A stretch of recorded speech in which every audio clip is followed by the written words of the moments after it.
मसीह की। मैं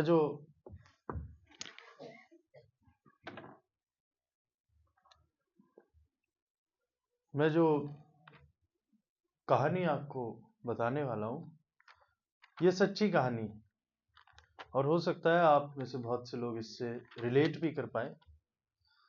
मैं ये नहीं बताऊंगा ये किसकी है, पर ये सच में हुई है। कभी भी जब कोई इंडिया से बाहर से अगर कोई रिश्तेदार अगर आ रहा होता है और वो बहुत सालों के बाद अगर आए, तो नेचुरली एक उम्मीद सी लोग लगाते हैं कि कुछ ना कुछ गिफ्ट मेरे लिए आएगा। अगर आपका कोई क्लोज रिलेटिव है और वो फॉरेन से आ रहा है, तो अगर वो आ रहा है तो ये उम्मीद हम लोग लगाते हैं कि कोई ना कोई गिफ्ट मेरे लिए आएगा। और पहले ऐसा ज़्यादा होता था क्योंकि बहुत सी चीज़ें इंडिया में नहीं मिलती थी। 1991 के पहले बहुत सी ऐसी चीज़ें थी जो इंडिया में नहीं मिलती थी। तो एक अगर आप जीन्स की बात करें तो जीन्स एक रेयर चीज़ होती थी। लिवाइस की जीन्स एक बहुत बड़ी चीज़ होती थी और कोई फॉरेन से आता था तो उससे मंगाई जाती थी। या वीसीआर प्लेयर या सीडी प्लेयर, वीसीआर प्लेयर किसी ज़माने में बहुत बड़ी चीज़ होती थी। तो वो कल्चर आता रहा और एक ट्रेंड बन गया कि इंडिया से फॉरेन से जब भी कोई आ रहा है तो एक उम्मीद लगाई जाती है कि कुछ ना कुछ फॉरेन का, चाहे वो टी शर्ट यहाँ पे भी मिल रही हो, लेकिन अगर वो बाहर से है तो उसकी वैल्यू अलग फील होती है कि इतनी दूर से ये आई है।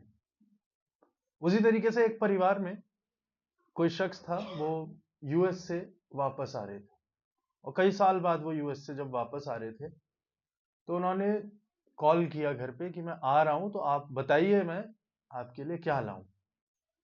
तो दो भाई हैं, दोनों भाइयों के बच्चे हैं।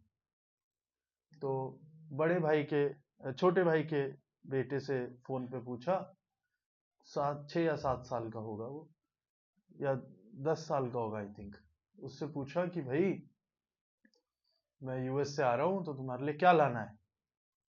तो उस लड़के की मम्मी ने सिखाया कि बेटा जब वो बोले तो बोलना जो आपकी मर्जी हो आप वो ले आओ, जो आपको अच्छा लगे। कर्टेसी में बोलते ना कि तमीज में ये बोलना। वो बच्चे ने बोल दिया कि भैया जो आपकी मर्जी हो, जो आपको अच्छा लगे आप ले आओ।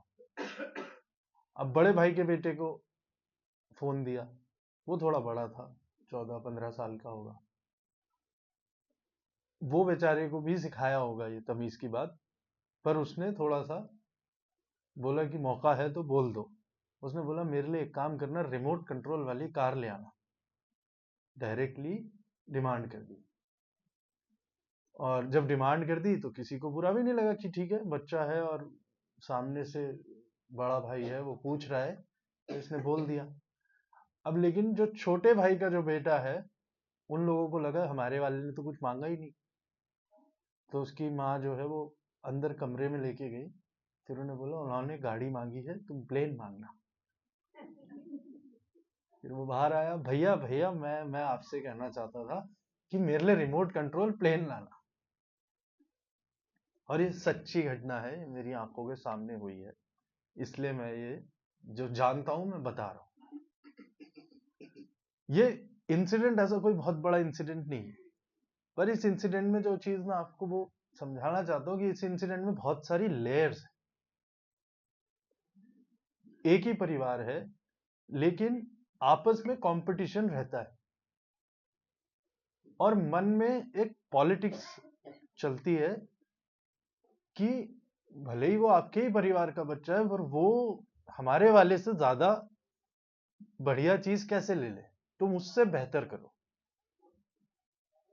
और ये कंपटीशन आपकी फैमिलीज में चलता है, ये कंपटीशन आस पड़ोस में चलता है, ये कंपटीशन लोगों की फ्रेंडशिप्स में, लोगों के प्रोफेशनल जगहों पे भी चलता है।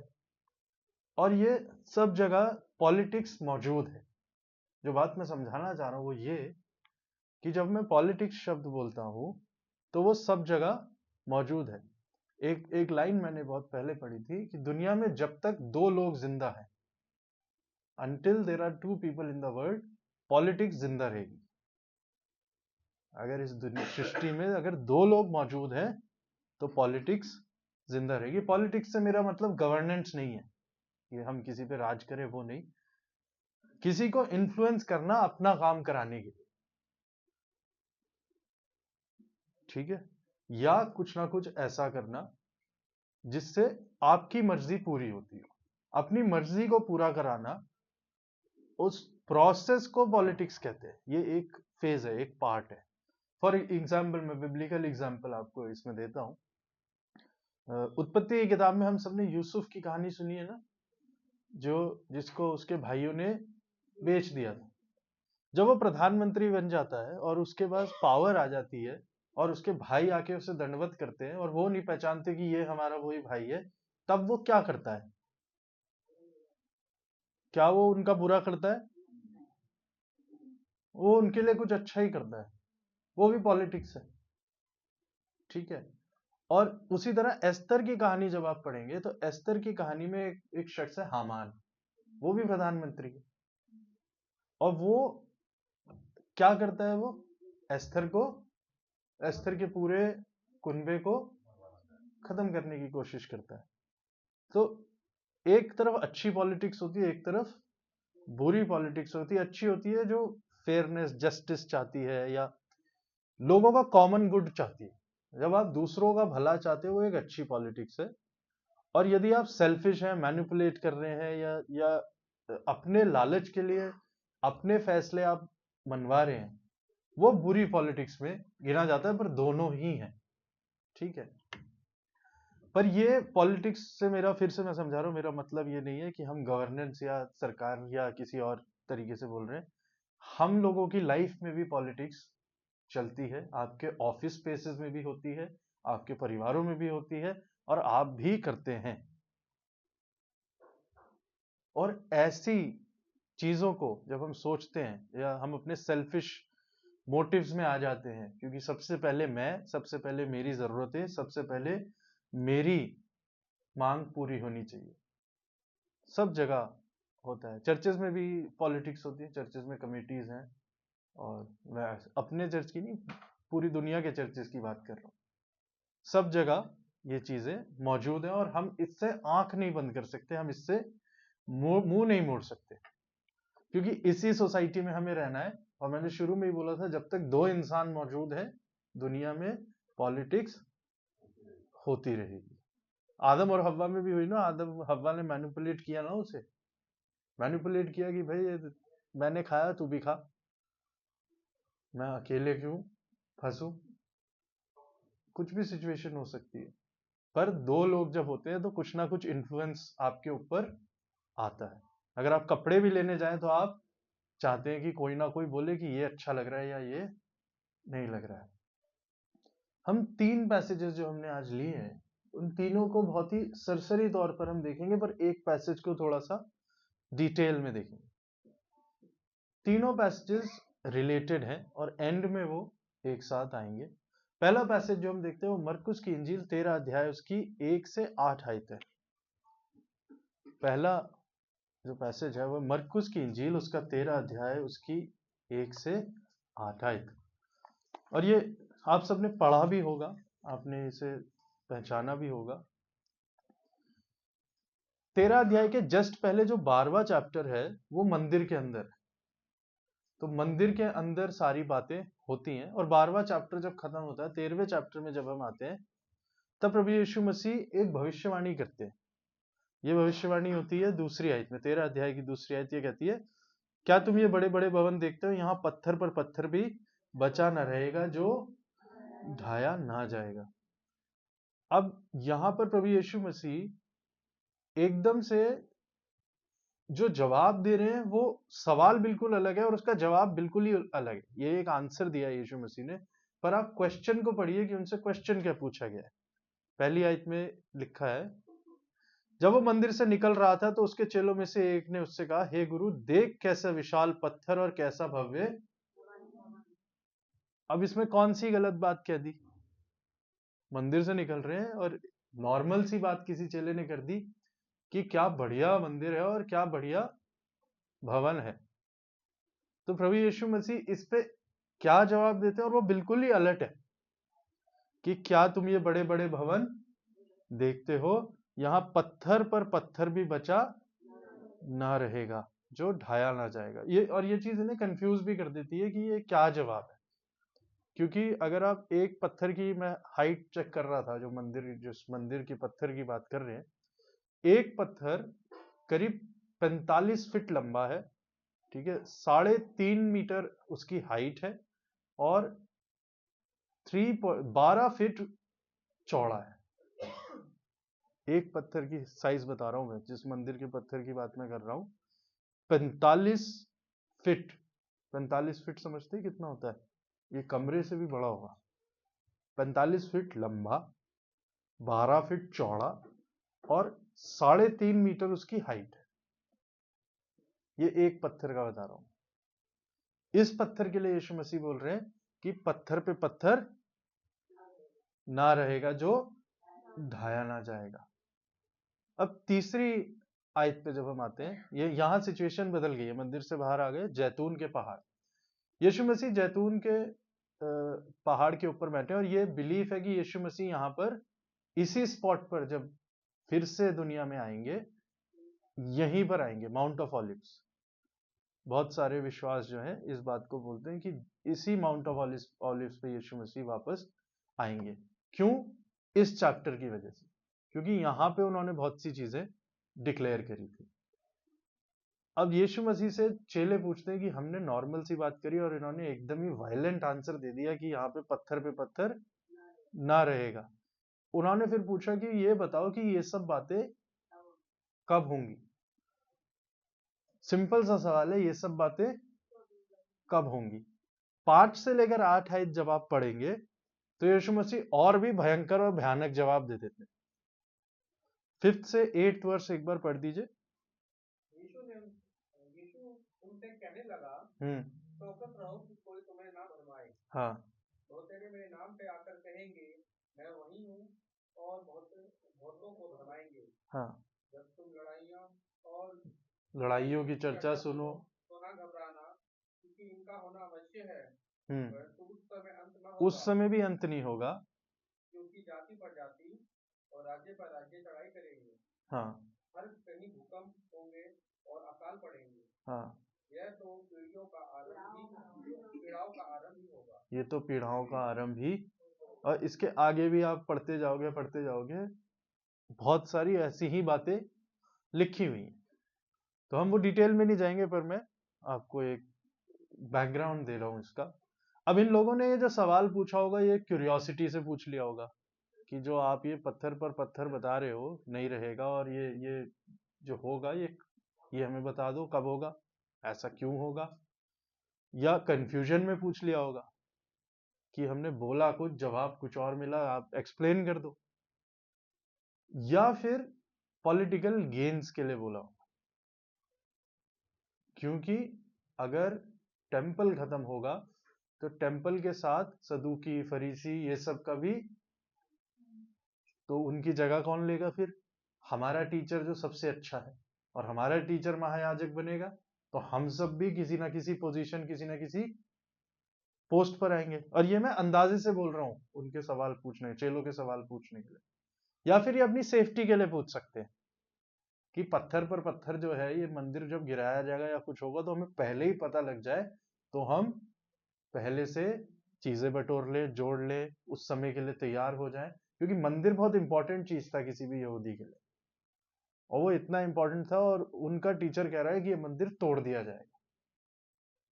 तो ये बहुत ही ज्यादा, मतलब फेथ हिला देने वाला है।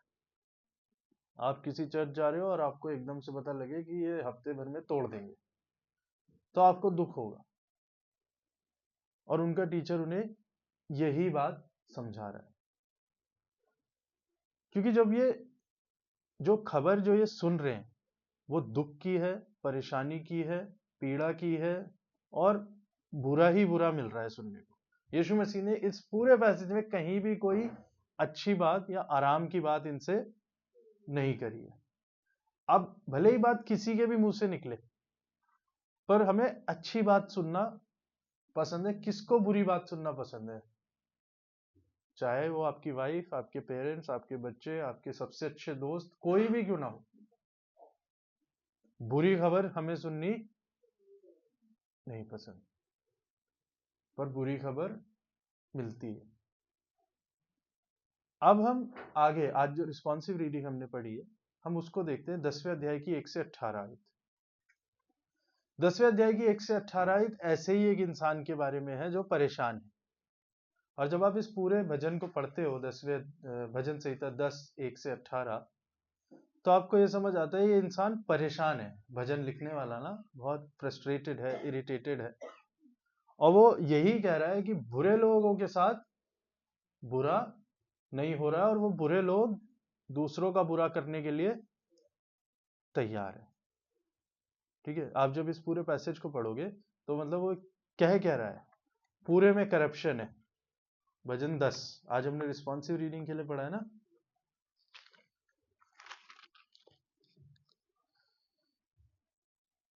पहली आयत कहती है, हे यहोवा तू क्यों दूर खड़ा रहता है, संकट के समय में क्यों छिपा रहता है। ये परेशानी में लिख रहा है ये भजन।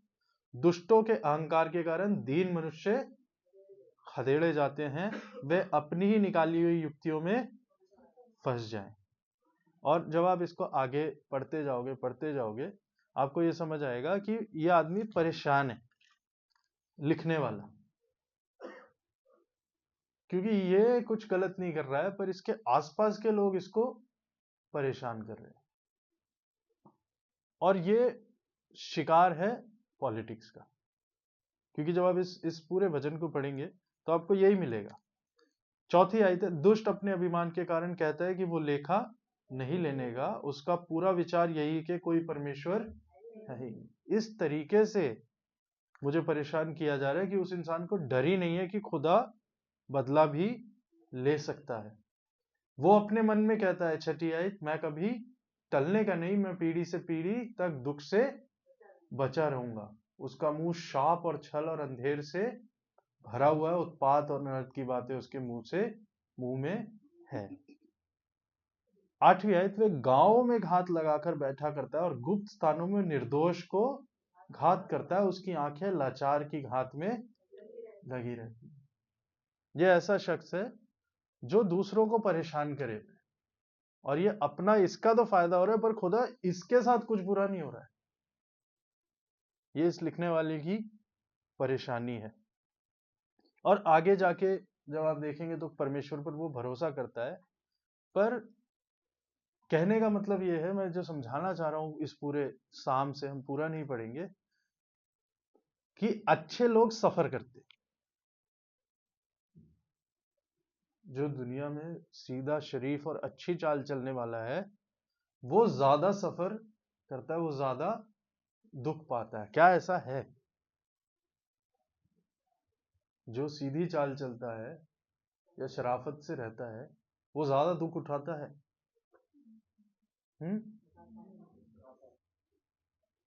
तो आप लोग इस भजन लिखने वाले की बात समझ गए। आप लोग किसी ना किसी ऑफिस में, किसी ना किसी जगह अगर काम करते होंगे तो ऐसा होता है कि नॉन डिजर्विंग लोग प्रमोट कर दिए जाते हैं। अब क्योंकि जो पावर में है उसने वो डिसीजन लिया, आप कुछ नहीं कर सकते, आप बस बैठ के देख रहे हैं। आप मेहनत भी कर रहे हैं, आप टाइम से जा रहे हैं, आप सब ठीक कर रहे हैं, पर नहीं मिला, क्या कर लोगे? आपको छुट्टी चाहिए थी, बाकियों को मिल गई, आपको नहीं मिली। आपने कुछ किया भी नहीं, फिर भी आपके बारे में किसी ने कुछ बोल दिया, या अफवाह हो गई, या बुरा पीछे से पीठ पीछे बोल रहे। कैसे कंट्रोल करोगे? क्या आप कंट्रोल कर सकते हो? पर आप इस दुख और पीड़ा के शिकार हो। तो कई बार बुरे समाचार हमें मिलते हैं, कई बार जहां जिस पोजीशन में हम होते हैं आसपास की सिचुएशन ही बुरी होती है और हम सफर कर रहे होते हैं। अब जब मैंने ये दोनों चीजें पढ़ ली हैं, इसके बाद हम आते हैं पहला शमूएल 1 उसकी 1 से 8 आयत। ये स्टोरी भी हम सबने पहले पढ़ी होगी, पहले सुनी होगी, एल्काना और हन्ना की। 3 लोग हैं इस पूरी कहानी में। पहला शमूएल 1 अध्याय 1 से 8 है। पहला एल्काना और दूसरी हन्ना और तीसरा कैरेक्टर पनीना। पनीना का मतलब होता है पर्ल, मोती। पनीना शब्द का मतलब होता है मोती। हन्ना का मतलब होता है ग्रेस। और एल्काना का मतलब होता है परमेश्वर का खरीदा हुआ। हर नाम का बाइबल में मीनिंग रहता है। जब आप तीसरी आयत पढ़ेंगे तो वहां पर क्या लिखा है? शमूएल पहला अध्याय उसकी तीसरी आयत। वह पुरुष प्रति वर्ष अपने नगर से सेनाओं के यहोवा को दंडवत करने और मेल बलि चढ़ाने के लिए शीलो में। जाता था। हाँ, ये सेनाओं के यहोवा, अगर किसी को नोट करना है आप नोट कर सकते हैं। सेनाओं के यहोवा बाइबल में पहली दफा यहां बोला गया। फर्स्ट जो टाइम बोला गया वो यहां पे बोला गया। अब चौथी और पांचवी आयत में हम सब जानते हैं कि ये शख्स जो है शीलो में जाता था परमेश्वर को दंडवत करने। ठीक है। जब आप चौथी आयत से पढ़ोगे तो वहां पे एक अब नैरेटिव शुरू होता है। चौथी और पांचवी आयत में क्या लिखा है? जब जब ये मेल बलि चढ़ाता था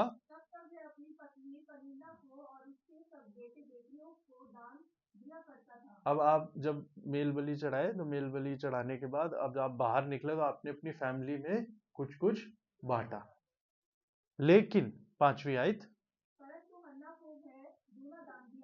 परंतु हन्ना को वो अपनी एक वाइफ को वो अगर 100 रुपए दे रहा है तो हन्ना को 200। तो हन्ना को कंसिडर तो कर रहा है, हन्ना की केयर तो कर रहा है एल्काना। आगे हाँ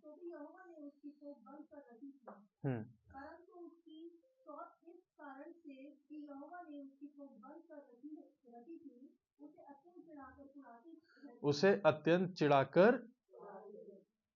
अब हन्ना इसमें क्या करेगी या हन्ना की क्या गलती? अगर आप हन्ना की सिचुएशन में आके देखो, हन्ना के अगर औलाद नहीं हो रही है तो इसमें हन्ना की कोई गलती है? हन्ना उस सिचुएशन में कुछ भी कर सकती है, पर उसकी जो सौत है वो उसे चिढ़ा रही है। पर हस्बैंड वहां पर है जो उसको ज्यादा प्यार करता है, उसको डबल देता है। 8वीं आयत में उसका हस्बैंड बोलता है कि इसलिए उसके पति एल्काना ने उससे कहा, हे हन्ना तू क्यों रोती है और खाना क्यों नहीं खाती और तेरा मन क्यों उदास है? क्या तेरे लिए मैं 10 बेटों से भी अच्छा नहीं? हन्ना इन दोनों में से किन के शब्द को सुनती है? 2 लोग हैं, एल्काना और पनीना। पनीना पनीना और एल्काना में हन्ना किसकी तरफ ध्यान देती है? पनीना ने चिढ़ाया तो रो रही है, खाना नहीं खा रही है, मैं कुछ नहीं खाऊंगी। और एल्काना आके कह रहा है भाई खाना क्यों छोड़ रखा है, खाना तो खा ले। और एल्काना उसे कंसोल भी कर रहा है कि भाई उसी के बच्चे हैं। जबकि वो कह रहा है मैं इन 10 बच्चों से भी ज्यादा मैं तेरे लिए इंपॉर्टेंट नहीं हूं क्या?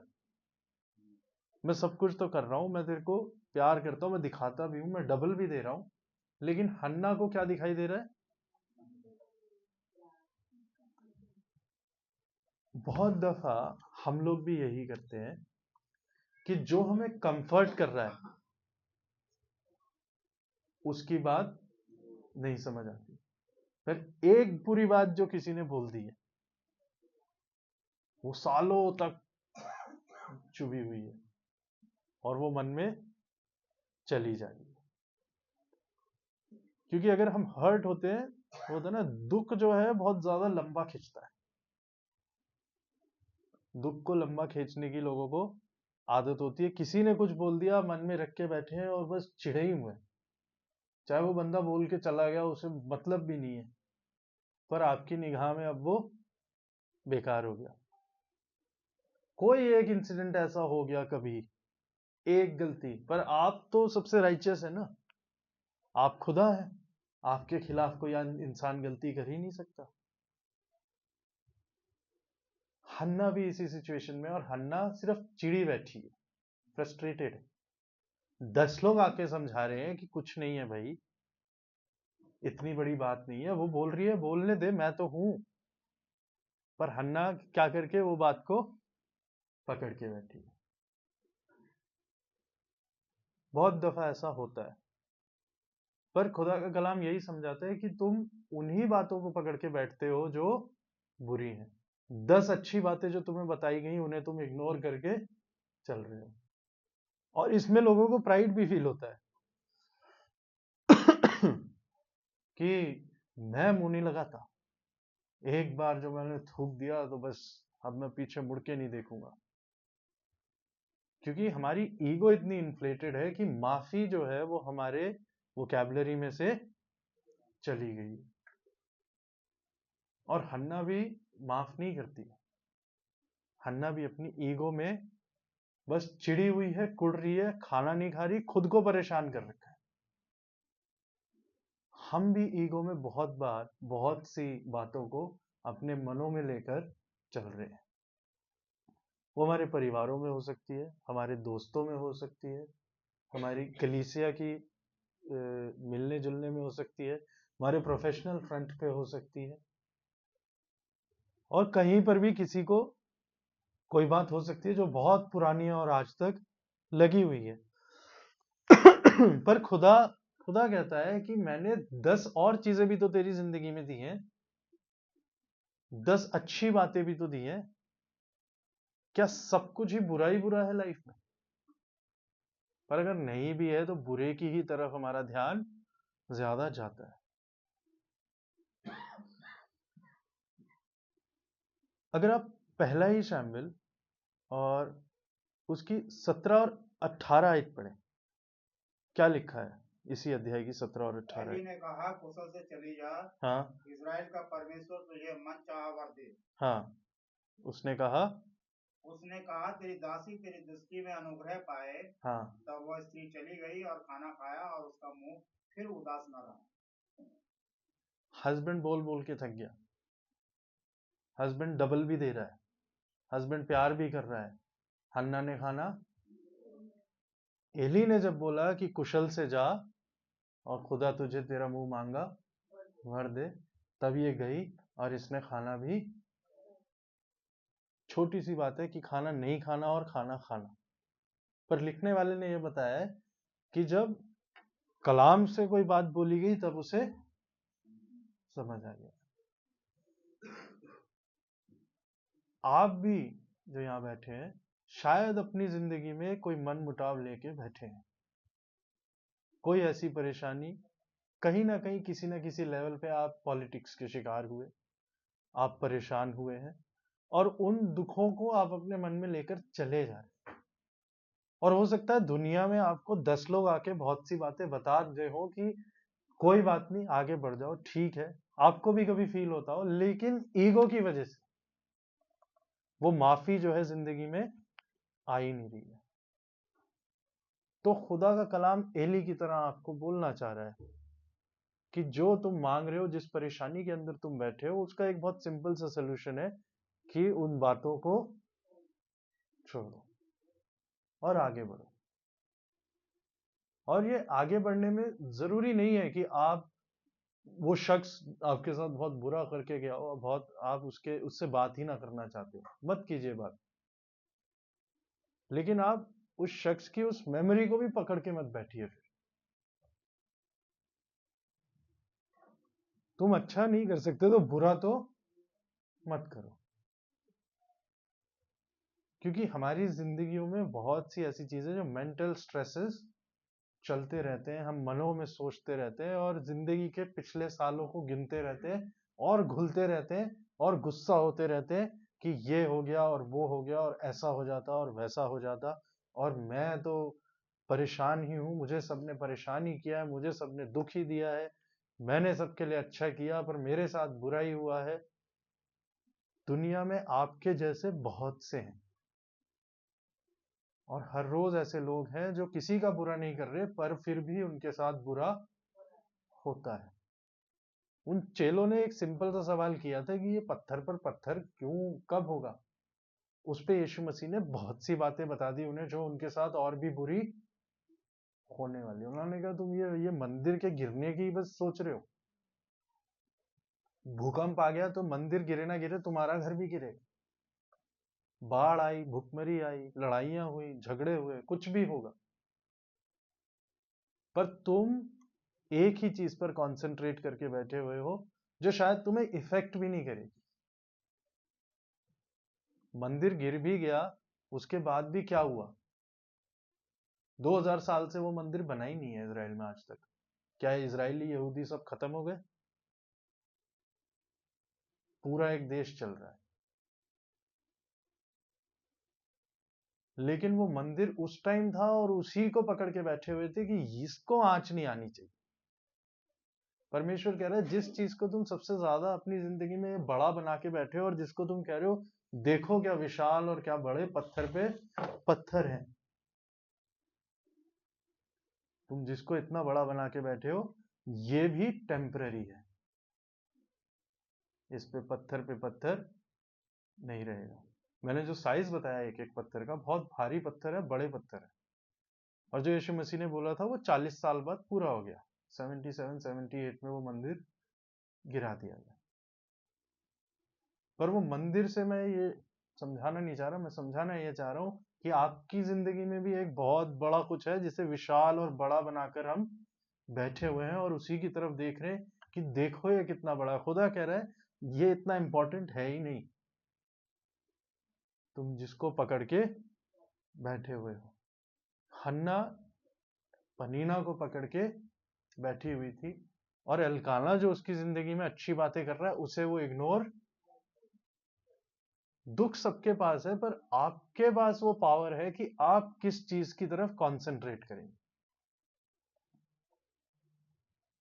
ऐसा कहीं किसी शख्स की लाइफ में मैं ये नहीं बोल सकता कि आपकी लाइफ में दुख नहीं है,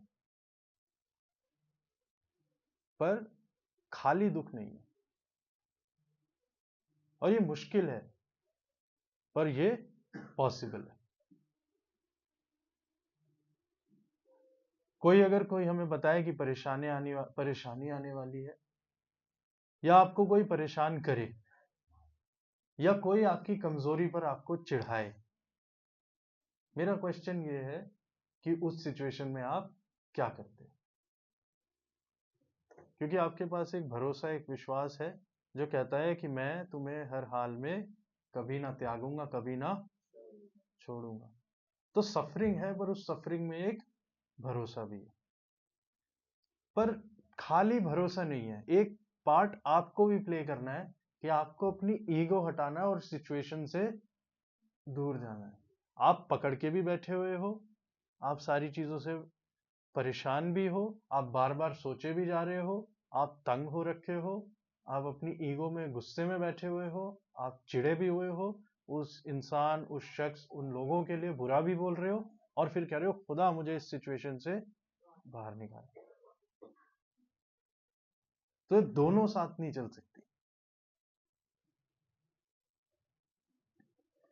इसीलिए जो कलाम का मैंने लास्ट हिस्सा पढ़वाया है वो मिलता है रोमियो की किताब, उसका 18वां, उसका सॉरी फिलिपियों की किताब, उसका 6वां अध्याय, दूसरा अध्याय, उसकी 6 से 11 आयत क्या कहती है?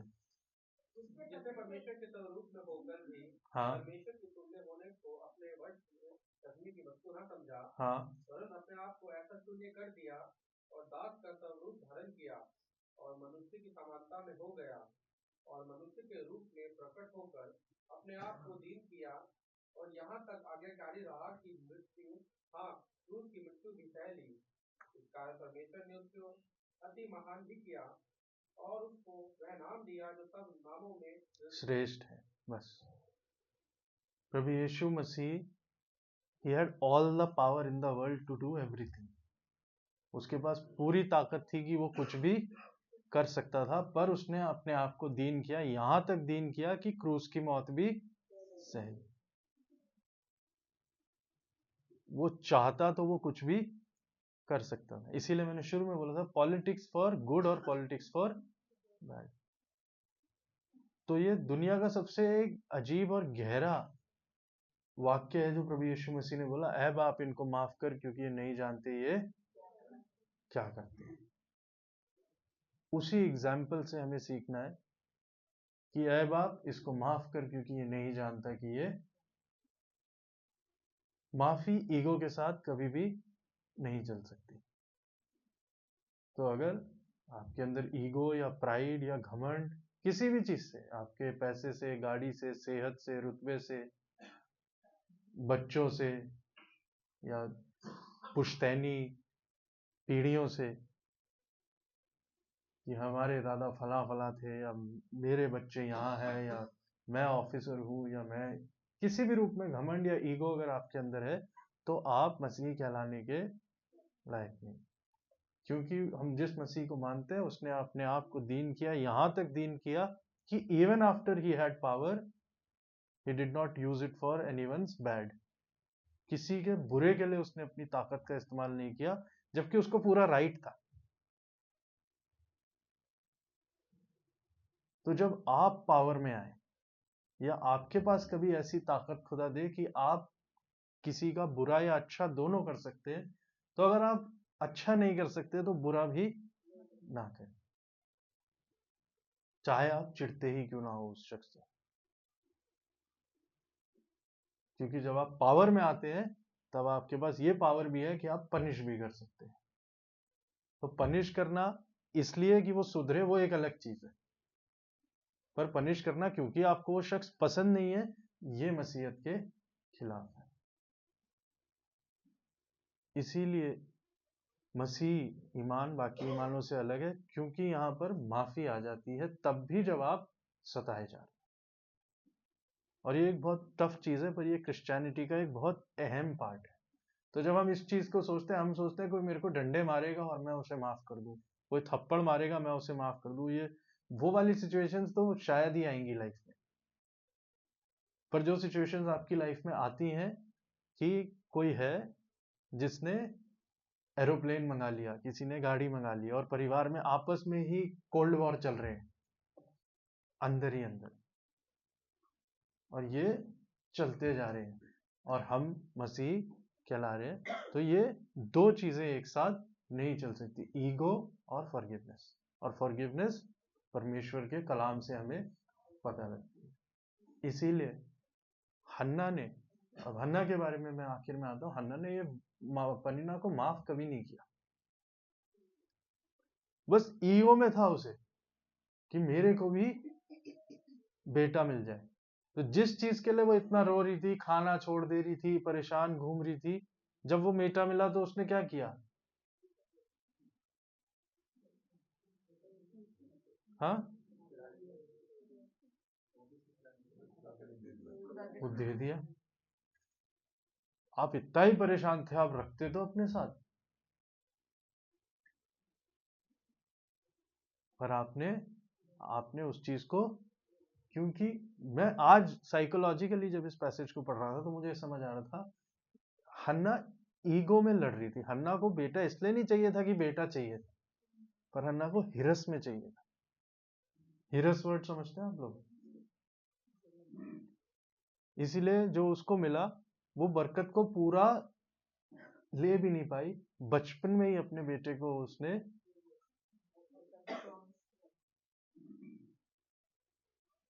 तो ये नजरिया है इसी सेम पैसेज को पढ़ने का। मैं हन्ना की डेडिकेशन को क्वेश्चन नहीं कर रहा हूं, पर मैं सिचुएशन देख के समझ रहा हूं कि जिस चीज के लिए आप इतना परेशान थे, जब आई तो आपकी अहमियत सारा कुछ खत्म, क्योंकि ईगो और हिरस में दुआएं मांगी थी। मुझे ऐसा फील होता है खुदा ने एल्काना पर दया करी, हन्ना भी नहीं, क्योंकि परेशान एल्काना होता होगा। तो इसीलिए जो मैंने आज बात बताई वो ये है कि आप ईगो और माफी एक साथ नहीं आ सकती।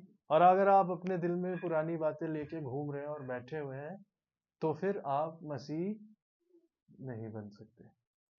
और ये टफ है, ये जितना मैं बोल रहा हूं उतना आसान नहीं है, क्योंकि वो शख्स का चेहरा जब आपके सामने अभी मन में आया है तो चिढ़ अभी भी आपके अंदर है। क्योंकि मैं नाम थोड़ी ले रहा हूँ, पर आपकी लाइफ में वो शख्स है। तो ये टफ है, पर ये मसीह ईमान में जरूरी है, क्योंकि अगर तुम अपने कसूरवारों को माफ करते हो तो तुम्हारे गुनाह भी माफ किए गए। आखिर में एक आयत पढ़ के मैं खत्म करूंगा। रोमियो की पुस्तक 12वां अध्याय उसकी पहली आयत, ये इस पूरे सरमन को कंप्लीट कर देगी कि मैं क्या कहना चाहता हूँ। रोमियो की पुस्तक 12वां अध्याय उसकी पहली आयत। इसलिए हे भाइयों, हाँ मैं तुमसे परमेश्वर की दया स्मरण दिलाकर विनती करता हूँ हाँ कि अपने शरीरों को जीवित और पवित्र और परमेश्वर को भाता हुआ बलिदान करके चढ़ाओ, क्योंकि तुम्हारी आत्मिक सेवा है। क्योंकि यही तुम्हारी आत्मिक। तो जब आप शरीर में रहते हुए इन बलिदानों को करते हैं, ये सैक्रिफाइस है कि आप अपनी ईगो को मार रहे हैं, ये सैक्रिफाइस है कि आप माफ कर रहे हैं, ये सैक्रिफाइस है कि आप पूरा दिमाग आपका उस नेगेटिव चीज की तरफ जा रहा है, फिर भी आप खुदा पे भरोसा रख के आप कह रहे हैं खुदा नहीं, इसमें भी कुछ ना कुछ पॉजिटिव है, तू मुझे संभालेगा। ये कुर्बानी ही जीवित कुर्बानी है, क्योंकि यही तुम्हारी आत्मिक सेवा है। जब मैं कर सकता हूं और फिर भी नहीं कर रहा हूं क्योंकि मसीह ने मुझे मना किया है, यही कुर्बानी है। मैं लड़ सकता हूं, मैं वापस गाली दे सकता हूं, मैं बुरा कर सकता हूं, पर मैं नहीं कर रहा हूं क्योंकि खुदा मुझे ऐसा कहता है। मेरे पूरे ईगो, मेरे पूरे गुस्से में तब भी अगर मैं ना करूं, वो एक्चुअली में कुर्बानी है। क्योंकि जिस सिचुएशन में मैं आपको बोल रहा हूं, अगर उस सिचुएशन में आप हैं और आपके पास ये मौका है कि अब आप बुरा कर सकते हैं उस शख्स का जिसने आपके साथ बुरा किया है, 99% आपका मन करेगा कि वापस उसके साथ वैसा ही हो, पर तब भी ना करना कुर्बानी है। और यही हमारा मसीह ईमान है। खुदा मुझे और आपको इस कलाम से बहुतायत से बरकत दे कि जब हम ऐसी सिचुएशंस में हो, या हमारे आसपास पॉलिटिक्स होती है, या हम ऐसी सिचुएशन में कि हम कभी पॉलिटिक्स करें, तो हम अच्छे के लिए करें, दूसरों को बढ़ाने के लिए करें, ना कि बस अपने गुस्से में या दूसरों को गिराने के लिए। और अगर हम ऐसा करेंगे तो एक बेहतर कलीसिया और बेहतर मसीही परिवार और मसीही हम बन पाएंगे। खुदा मुझे और आपको बहुतायत से बरकत बख्शे। आइए हम दुआ मांगे। कुदूस मेहरबान जिंदा खुदा, शुक्र करते हैं आज के इस कलाम के लिए जो आपने बख्शा। दुआ चाहते हैं खुदावन, ये मैसेज परमेश्वर मैं नहीं जानता किसके लिए है, पर आपकी आवाज है जिस तक पहुंचनी थी, परमेश्वर उसके दिल तक पहुंची। खुदावन ये जीवित कलाम है और ये हमसे बोलता है और बातचीत करता है। यदि हमारे सुनने के कान होने देना खुदा, हम इस कलाम से सीखें और अपनी जिंदगी को बेहतर कर सकें। पूरी कलीसिया को आपके हाथों में सौंपते हैं। इस दुआ को खुदावन यीशु मसीह के जिंदा पाक और मुबारक नाम में होकर मांगते हैं, आमीन।